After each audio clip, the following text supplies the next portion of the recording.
Hello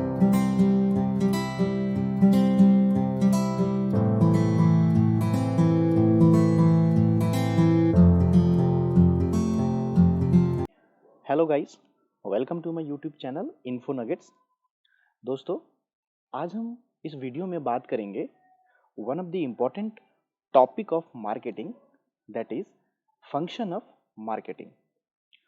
तो शुरू करने से पहले दोस्तों, मैं आप लोगों से रिक्वेस्ट करना चाहता हूँ कि आप लोग मेरे चैनल को प्लीज़ सब्सक्राइब करें, लाइक भी करें, सो दैट दोस्तों मैं आगे से इस तरीके का वीडियो और भी आप लोगों के लिए बना सकूं। तो चलिए अब शुरू करते हैं। Function of marketing. सबसे पहला फंक्शन जो हम लोगों को दिख रहा है स्क्रीन पे, वो है identify customer needs. The most important function of marketer is to identify the needs of customer by compiling and analyzing the market information. Marketer tries to understand what customer is demanding and why, at what price he is interested in buying the product. Also, marketer tries to understand the quantity of goods or services that customer generally buy, so that based on all these information product can be developed.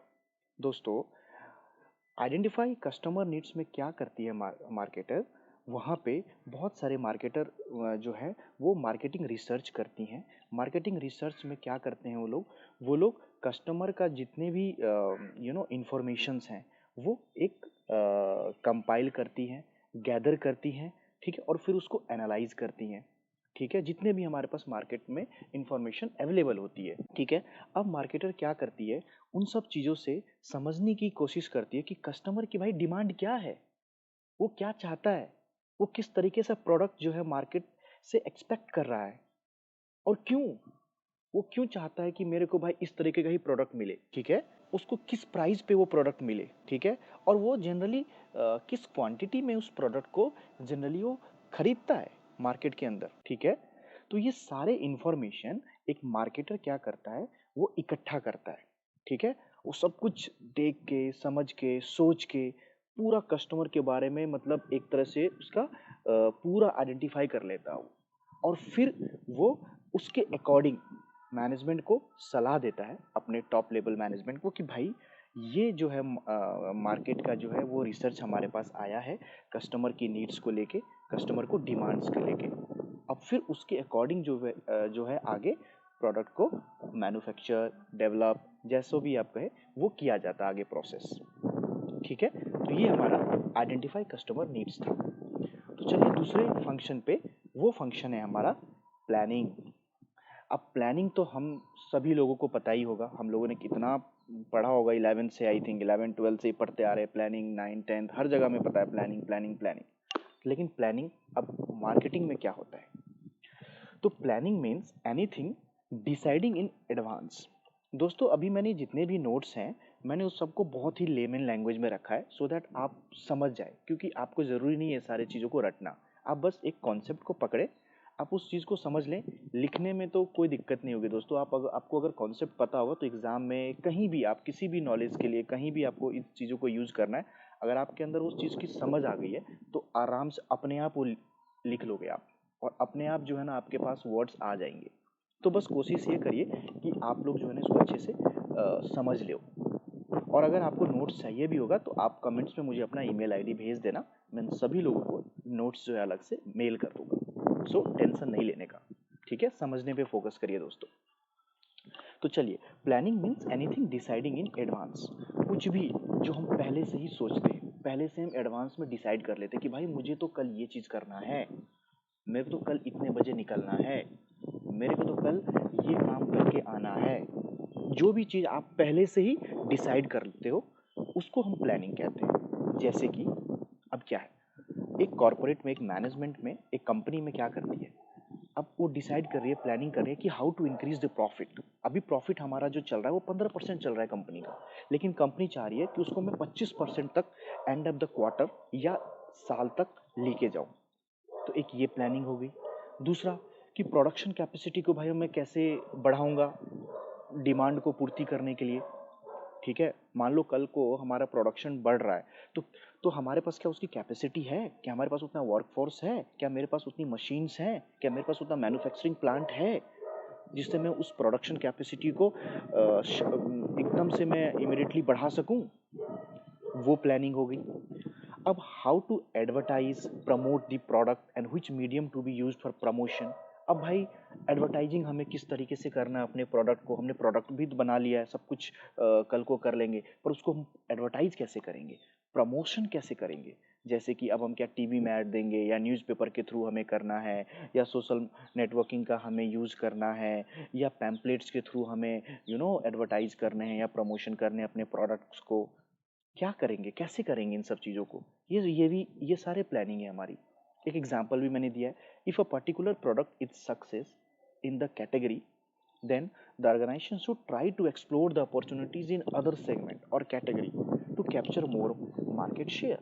बिल्कुल दोस्तों, अगर मान लीजिए कोई एक product वो उसके category में, वो जिस कैटेगरी में उतरा था उसमें तो वो सक्सेस हो गया है, बहुत बढ़िया काम किया, गजब काम किया उसने, लेकिन अब उसको वहीं तक तो रुकना नहीं है ना कंपनी को, तो उसको दूसरे अपॉर्चुनिटीज को भी एक्सप्लोर करना पड़ेगा। उसको दूसरे जो है ना दूसरे जगह भी उसको ट्राई करना पड़ेगा कि भाई भाई मैं और कौन कौन से सेगमेंट में जा सकता हूँ, और कौन कौन से जो है ना मार्केट के अंदर मैं कैप्चर कर सकता हूँ, कहाँ कहाँ मेरे को एंट्री करने के लिए अभी जो है ना ऑप्शंस हैं, जिससे मैं कल को मार्केट शेयर में अपनी कंपनी का बढ़ा सकूँ। तो ये सारी चीज़ प्लानिंग जो है कंपनी में चलती रहती है, प्लानिंग कभी भी नहीं रुक सकती। अगर प्लानिंग रुक गई तो कंपनी भी रुक जाएगी। ठीक है, प्लानिंग जो है कंटिन्यूस प्रोसेस है। ठीक है दोस्तों, तो चलिए अब हम तीसरे फंक्शन ऑफ मार्केटिंग पे आते हैं, जो कि है हमारा प्रोडक्ट डेवलपमेंट। ठीक है दोस्तों, अब प्रोडक्ट डेवलपमेंट भी आपको इतनी आइडिया लग गई होगी क्या है। अब this is another important functions of marketing which involves product designing and development like product size, shape, packaging, quality etcetera which make the product more attractive and appealing. बिल्कुल दोस्तों, प्रोडक्ट डेवलपमेंट में क्या होता है, ये क्या कौन सा ये वो फंक्शन है जिसमें ना मार्केटर इंफॉर्मेशन इकट्ठा करता है कि भाई प्रोडक्ट की डिज़ाइन कैसा होना चाहिए, है ना, उसका जैसे कि साइज़ क्या रखें हम, उसकी शेप कैसी होना चाहिए, उसकी पैकेजिंग कैसा रखें, क्वालिटी कैसा रखना चाहिए हमें, जिससे प्रोडक्ट बहुत ही ज़्यादा अट्रैक्टिव और काफ़ी अपीलिंग होना चाहिए। अब आप खुद सोचो, प्रोडक्ट कितने आज के टाइम पे हम लोग मार्केट में जाते हैं और हमें देखते हैं यार इसकी पैकेजिंग तो गजब है, मतलब दिखने में इतना हमें मस्त लगता है वो प्रोडक्ट, चाहे हमें अभी उसको हमने ट्राई नहीं किया है, लेकिन वो हमें इतना अट्रैक्टिव लगता है भाई, कि वो देखने में इतनी ज़बरदस्त उसकी पैकेजिंग होती है, इतनी अच्छी सी उसकी लेबलिंग होती है कि हम एकदम मनमोहित हो जाते हैं कि भाई इसको तो खरीद ही लेते हैं। क्या है वो एक प्रोडक्ट डेवलपमेंट का एक स्ट्रैटेजी है। ठीक है, उसको बनाया गया इतना आकर्षक कि आप लोगों उसको बिल्कुल खरीद लो। उसके बाद क्या करती है, उसकी क्वालिटी भी उतनी अच्छी होनी चाहिए कि भाई आपने खरीद तो लिया, अगर क्वालिटी अच्छी नहीं होगी तो कल को फिर दोबारा आप लोगे नहीं। ठीक है, फिर उसकी साइज़ और शेप भी बहुत इंपॉर्टेंट होती है कि वो भी एक अच्छे साइज शेप रखना बहुत इंपॉर्टेंट है। जैसे एक मोबाइल फ़ोन है, अगर मोबाइल फ़ोन मान लो एक बहुत बड़ा ऐसे बल्की टाइप बना दिया तो लोग अवॉइड करेंगे, अरे यार नहीं, थोड़ा स्लीक हो, थोड़ा सुंदर हो दिखने में, थोड़ा अट्रैक्टिव हो, स्क्रीन अच्छी हो, है ना, फ़ोन अच्छे से हैंडल हो जाए हाथ में। ये सब क्या है, ये सब यही तो है, साइज, शेप वगैरह, ये सारी रिसर्च की जाती है प्रोडक्ट डेवलपमेंट के अंदर। ठीक है, हम प्रोडक्ट को कितना यूज़र फ्रेंडली बना सकें। फॉर एग्जाम्पल मैंने एक दिया है कि product development for a mobile phone includes camera, shape and size, screen, processor. ये सारी चीज़ें क्या करती है, ये हम एक अट्रैक्टिव बना देती है, यूज़र फ्रेंडली कर देती है, जैसे यूज़र आराम से उसको जाके तुरंत चाहे तो खरीद सकता है। ठीक है दोस्तों, तो आइए चौथा पॉइंट है स्टैंडर्डाइजेशन एंड ग्रेडिंग। अब standardization is a process of producing goods as per planned standard to achieve the consistency in products. This assures buyers to get with same quality, price, packaging of product। बिल्कुल दोस्तों, अब दोस्तों क्या है, standardisation एक वो होता है कि एक प्लान्ड स्टैंडर्ड के अकॉर्डिंग सारे प्रोडक्ट हमारे होने चाहिए। अब मान लीजिए एक में फ़ोन जैसे OnePlus 6 है, तो भाई OnePlus 6 की जो एक क्वांटिटी हमने बनाया है, तो ऐसा तो नहीं होगा ना कि OnePlus 6 किसी को कुछ और जा रहा है, किसी और को कुछ और जा रहा है, किसी और को कुछ और चेंजेस के थ्रू जा रहा है, मतलब जो हम क्वांटिटी जो हमने स्टैंडर्ड हमने सेट किया है कि भाई 1+6 में ये रहेगा कैमरा, इस तरह से रहेगा स्क्रीन, इस तरीके से रहेगी उसकी टच, इस तरीके से रहेगी उसकी बॉडी, मतलब जो हम एक स्टैंडर्ड हमने पहले प्रोडक्ट बनने से पहले जो एक स्टैंडर्ड हमने बनाया है, उसी के अकॉर्डिंग सारे प्रोडक्ट एक जैसे ही होने चाहिए या एक जैसे ही होंगे। ये नहीं कि सबको कुछ ना कुछ अलग अलग अलग तरीके से मिल रहा है, फिर भाई वो स्टैंडर्ड बनाने का तो कोई फायदा ही नहीं हुआ, है ना। एक स्टैंडर्ड तो फिक्स होना चाहिए ना सारे प्रोडक्ट के लिए, चाहे वो प्राइस मतलब चाहे वो उसकी क्वालिटी से रिलेटेड हो। अब जैसे बायर एक 1+6 खरीद रहा है, तो अब उसको जितने भी 1+6 है ऑलमोस्ट उसमें क्वालिटी जो है, उसकी पैकेजिंग टाइप है, उसकी स्क्रीन है, कैमरा है, प्रोसेसर्स हैं, ये सारे तो एक जैसी होनी चाहिए ना, अलग अलग थोड़ी होगा, तब वो स्टैंडर्ड तो हो रहा ही नहीं। जो हमने स्टैंडर्ड प्लान किया था उसके अकॉर्डिंग तो हुआ ही नहीं, बन कुछ और रहा है, प्लान हमने कुछ और किया था भाई, है ना। तो वो जो हमारा स्टैंडर्डाइजेशन यही कहता है कि जो जितने भी हमारे गुड्स हैं वो एज पर प्लान्ड स्टैंडर्ड होना चाहिए, ठीक है। और वो जिससे हम प्रोडक्ट के अंदर कंसिस्टेंसी हम मेंटेन करके रख सकें, ठीक है दोस्तों। तो आइए अब ग्रेडिंग देखते हैं। Grading refers to a process of classifying products to different groups on basis of their features like size, shape, quality, etc. This is mainly done in agriculture products like potato, onion, rice, etc. Grading क्या होता है दोस्तों? Grading जो है हम क्या करते हैं, क्लासीफाई करते हैं प्रोडक्ट को टू डिफरेंट ग्रुप्स, ठीक है। डिफरेंट डिफरेंट ग्रुप्स में उसको हम क्लासीफाई कर देते हैं उसके क्वालिटी या शेप या साइज के बेसिस पे। अब आपने दोस्तों देखा होगा मार्केट में कि अगर मैं बात करूं पोटैटो की या फ्रूट्स की या राइस की, दाल की, तो क्या होता है इन सब की क्वालिटी के बेसिस पे इन सब की अलग अलग ग्रुप्स बनी हुई है कि भाई ये जो है 80 रुपीज़ के लिए है, ये राइस ये वाला है, ये राइस की जो है क्वालिटी ऐसी है, कोई ब्राउन राइस है, कोई वाइट राइस है, कोई पोटैटो जो है किसी की साइज़ के अकॉर्डिंग कोई छोटा हो सकता है, कोई बड़ा हो सकता है ना। कोई तो बेसिकली ग्रेडिंग का वही होता है कि इसमें ना कंट्रोल नहीं होता, कि आपके हाथ में नहीं है कि मतलब ये साइज यही होना चाहिए या ये साइज ये हो, है ना। तो जो भी हमारे प्रोडक्ट्स आते हैं बेसिकली, चाहे हम बात कर लेते हैं एग्रीकल्चरल प्रोडक्ट्स में, तो उसको हम उस प्रोडक्ट के अकॉर्डिंग, उसके साइज के अकॉर्डिंग, ठीक है, उसको हम क्वालिटी के अकॉर्डिंग, उसके क्वालिटी के अकॉर्डिंग उसको हम क्या करते हैं, ग्रुप में बांट देते हैं कि ये सारे जो पोटैटो वाली ग्रुप है उसका प्राइस ये रहेगा, ठीक है। वो ये वाले राइस का जो है अलग अलग ग्रुप्स हैं, उसके प्राइजेज ये रहेंगे, तो उनको हम उसके अकॉर्डिंग जो है हम डिवाइड कर देते हैं, ठीक है। अब स्टैंडर्डाइजेशन एंड ग्रेडिंग, उसके लिए मैं आपको एक छोटा सा एग्जांपल और दे देता हूँ। जैसे मान लीजिए गोल्ड है, एक है 24 कैरेट गोल्ड, एक है 22 कैरेट गोल्ड। तो जितने भी 24 कैरेट वाले गोल्ड हैं वो सब एज पर स्टैंडर्ड जो है वो क्या रहेगा, सेम रहेगा, ठीक है। और अब सारे गोल्ड 24 कैरेट वाले एक जैसे होंगे, उसको हमने क्या कर दिया, एक ग्रेडिंग दे दिया कि ये 24 कैरेट है, तो वो 24 कैरेट जो नाम हमने दिया वो हो गया ग्रेडिंग। और जितने भी गोल्ड फॉल करते हैं उस 24 कैरेट के अंदर, उसकी क्वालिटी वगैरह, साइज वगैरह, जो भी चीज़ें हैं वो सब हमारा हो गया स्टैंडर्डाइजेशन, ठीक है। 22 कैरेट में, अब 22 कैरेट हमने एक नाम दे दिया, 22 कैरेट हो गया ग्रेडिंग, और उसके अंदर सारे जितने भी गोल्ड्स होंगे वो एक जैसी क्वालिटी के होंगे, वो हो गया स्टैंडर्डाइजेशन, ठीक है दोस्तों। उम्मीद करता हूँ आपको ये टॉपिक समझ आ गया होगा, स्टैंडर्डाइजेशन ग्रेडिंग। आई नो थोड़ा वीडियो ही लंबा होगा दोस्तों, लेकिन प्लीज़ बने रहें, इस वीडियो को देख लेंगे आप एक बार, इस वीडियो को अच्छे से 20 मिनट 15 मिनट देख लेंगे तो आपको आई एम श्योर कि पूरी मार्केटिंग, उसके फीचर्स अगर सब क्लियर हो जाएंगे, ठीक है। तो नेक्स्ट टॉपिक है हमारा packaging and labelling. Packaging refers to designing package of product. A good package always attract customer to buy that product. Sometimes customer decide to buy the product by getting motivated from the packaging, whereas labeling is concerned with putting label on the package. बिल्कुल दोस्तों, packaging एक बहुत important होता है, क्योंकि packaging जो है उसी से कस्टमर्स जो है ना वो अट्रैक्ट होंगे या नहीं होंगे ये पता लगता है। तो एक अच्छा पैकेजिंग रहना, एक अच्छा दिखना प्रोडक्ट को बहुत ज़रूरी है।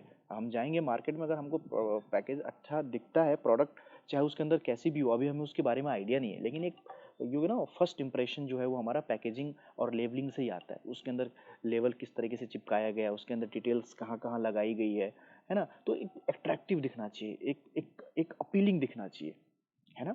वो बहुत इंपॉर्टेंट पार्ट है पैकेजिंग एंड लेबलिंग का। ठीक है दोस्तों, तो इसमें कुछ ज़्यादा इतना ज़्यादा वो नहीं है कि आप नहीं समझ पाएंगे, इसलिए मैं अब चलता हूँ 6 पॉइंट पे, जो कि ब्रांडिंग है।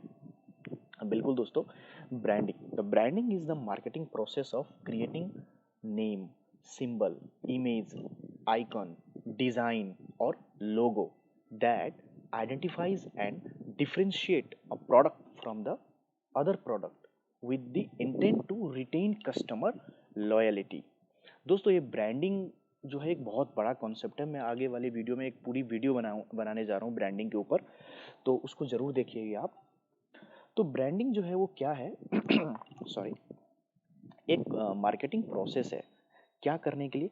एक नाम क्रिएट करने के लिए। कोई भी, मान लीजिए कोई भी दोस्तों, आप एक प्रोडक्ट लॉन्च करने के लिए जा रहे हैं, तो जब वो प्रोडक्ट आप लॉन्च कर रहे हैं तो अभी उसको मार्केट में किसी को उसके बारे में नहीं पता, है ना। तो आप क्या करेंगे, एक उस प्रोडक्ट का एक आप नाम क्रिएट करेंगे।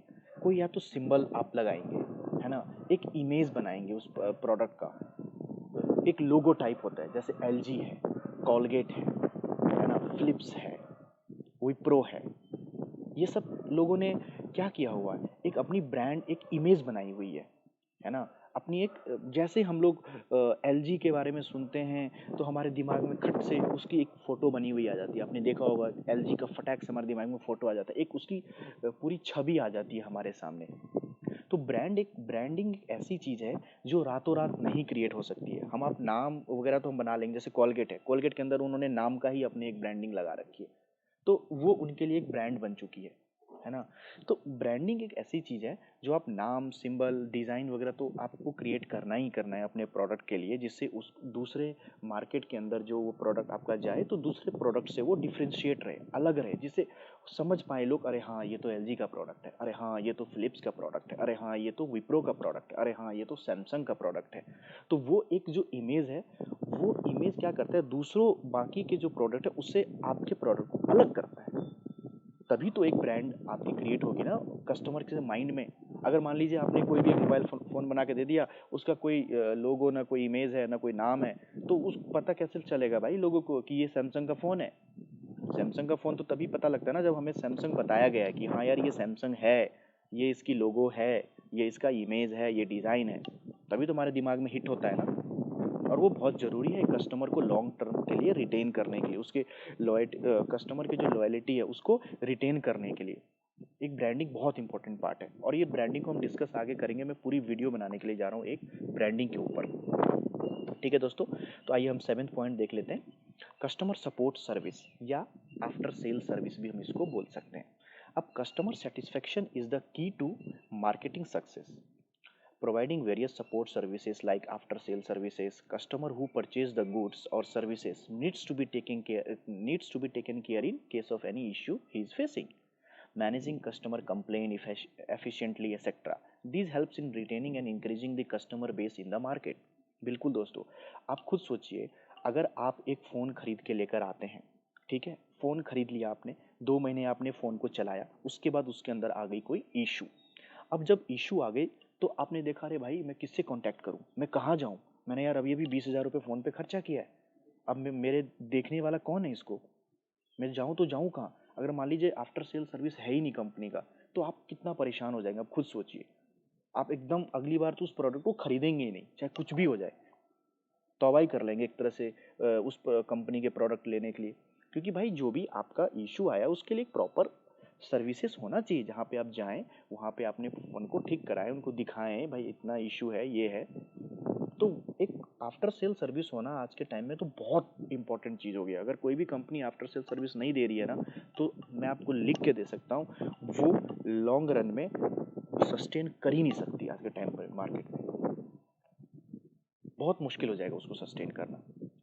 उसके बाद जो भी हमारी कंप्लेंट्स हैं, अब हम कुछ प्रोडक्ट से खुश नहीं है या हमें प्रोडक्ट जो पहले बताया गया था वो अब नहीं आ रही है, तो इस तरीके से कंप्लेन अगर कोई एड्रेस करने के लिए बैठा ही नहीं है हमारे कंप्लेन को, तो फिर आप उस प्रोडक्ट को आप आगे से थोड़ी खरीदेंगे ही नहीं। आपको पता है, अरे यार नहीं यार, बेकार रहा मेरा एक्सपीरियंस।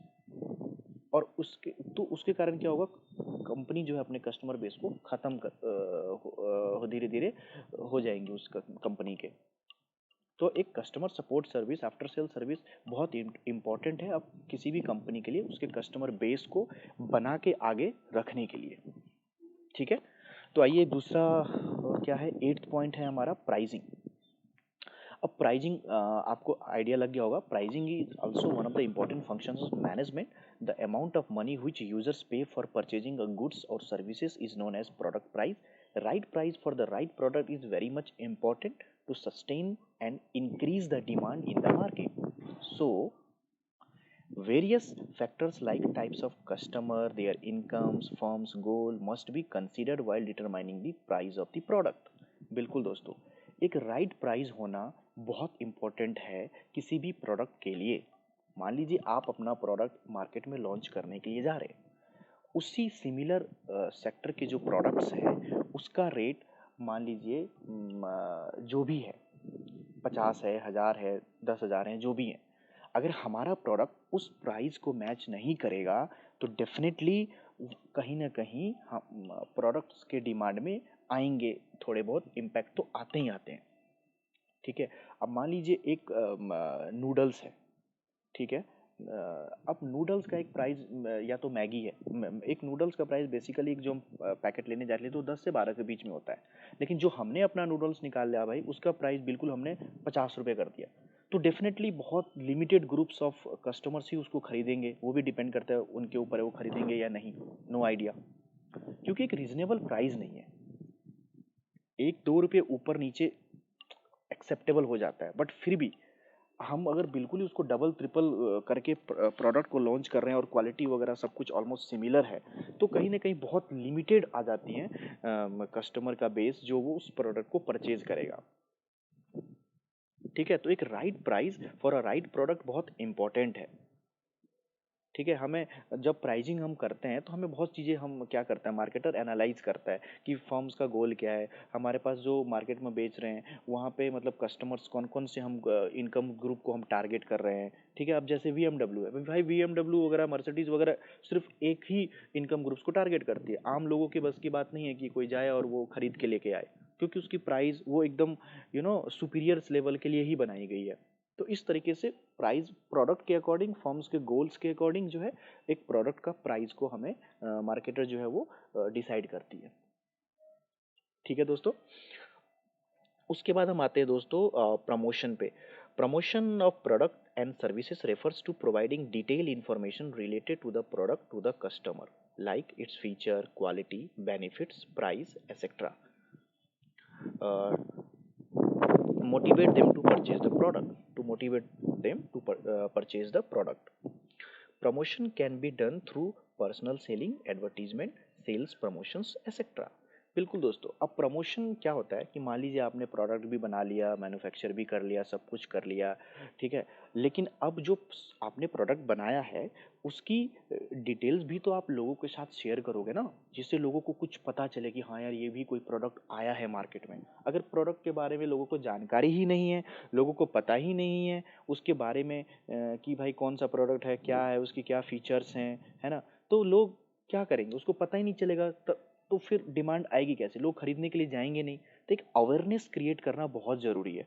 कोई भी प्रोडक्ट मार्केट में लॉन्च होने से पहले उसको एक प्रॉपर अवेयरनेस लोगों में फैलाना बहुत ज़रूरी है। अवेयरनेस नहीं आएगी तो कहीं नहीं कहीं लोगों तक उसके बारे में पता नहीं चल पाएगी। कोई भी नई गाड़ी लॉन्च होती है, क्या आता है, हमें लोगों को एडवर्टीजमेंट दिखता है, चाहे वो टीवी पे दिखता हो, चाहे वो न्यूज़पेपर में दिखता हो, चाहे वो पैम्पलेट के थ्रू दिखता हो, चाहे वो टेलीफोन के थ्रू आता हो हमारे पास, टेलीकॉलिंग के थ्रू। तो ये सारे कंपनी इसलिए कराती है जिससे उस प्रोडक्ट जो भी लेकर आए उसके सारी डिटेल इन्फॉर्मेशन कस्टमर तक पहुंचा सके। ठीक है, तो ये हमारा प्रमोशन था। उसके बाद हम देख लेते हैं distribution. Distribution is the process of spreading the product और services through the market place. so that a large number of customer can purchase it. The important decision areas under this involve selection of channel of distribution like direct marketing, yeah, internet selling, wholesaler,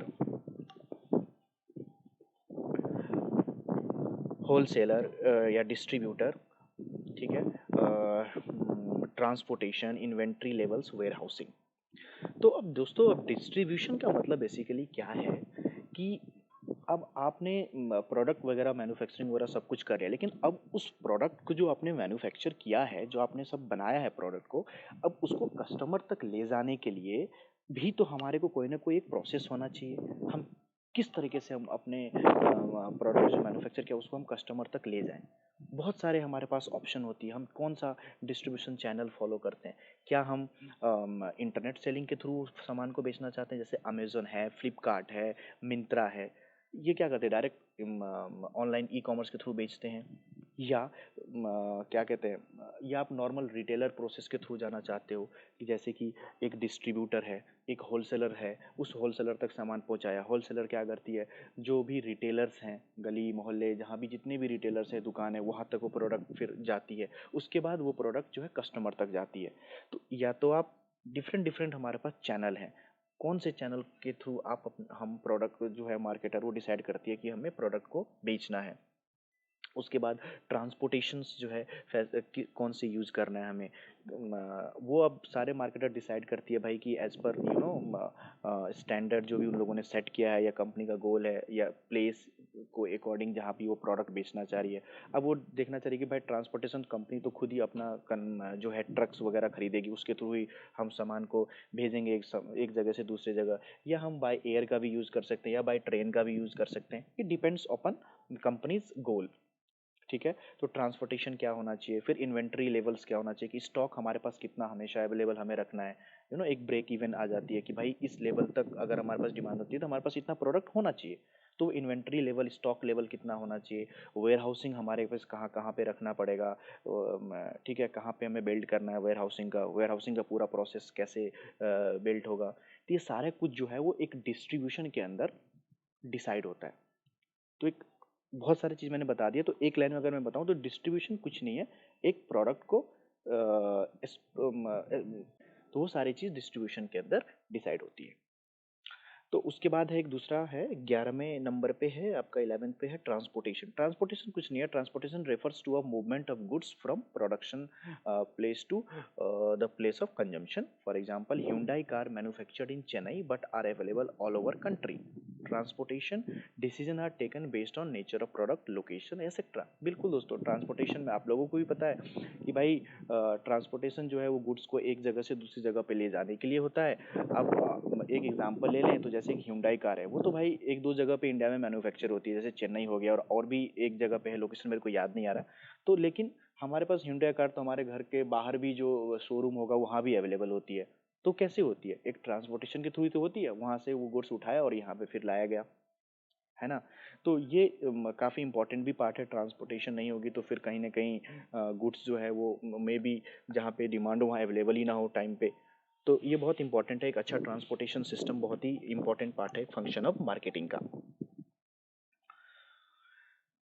ठीक है दोस्तों, तो हमारा ये जो है आपका function of marketing था।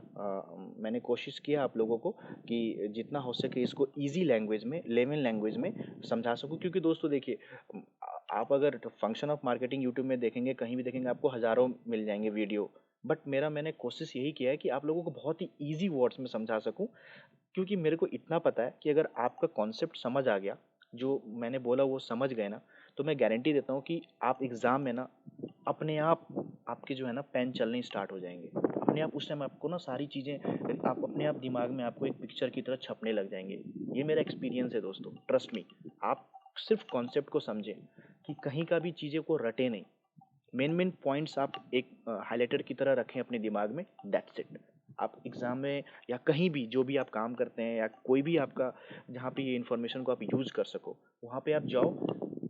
उससे पहले पहले तक आपको ये लगेगा यार मेरे को नहीं आता, ये नहीं होता, वो नहीं होता, मेरे को समझ नहीं आ रहा, सब दिमाग में कुछ नहीं है। बट ट्रस्ट मी, अगर आपको कॉन्सेप्ट क्लियर है, आपको पता है कि प्लानिंग ये होता है, डोंट वरी, आप जाइए, जो भी आपका काम है वहाँ पे जैसे वो काम स्टार्ट होगा आपको वो सारी चीज़ें आपकी एक पिक्चर की तरह आपके दिमाग में आना स्टार्ट हो जाएगा। ठीक है दोस्तों, तो ये था आज का वीडियो। ठीक है, मैं फिर से आपसे रिक्वेस्ट करना चाहता हूँ दोस्तों, प्लीज़ लाइक और सब्सक्राइब ज़रूर कर दीजिए, और हो सके तो जितने लोगों के साथ आप शेयर कर सकते हैं आप करिए, सो दैट उन लोगों को भी फ़ायदा होगा इस वीडियो से। ठीक है, thank you so much guys for watching this video.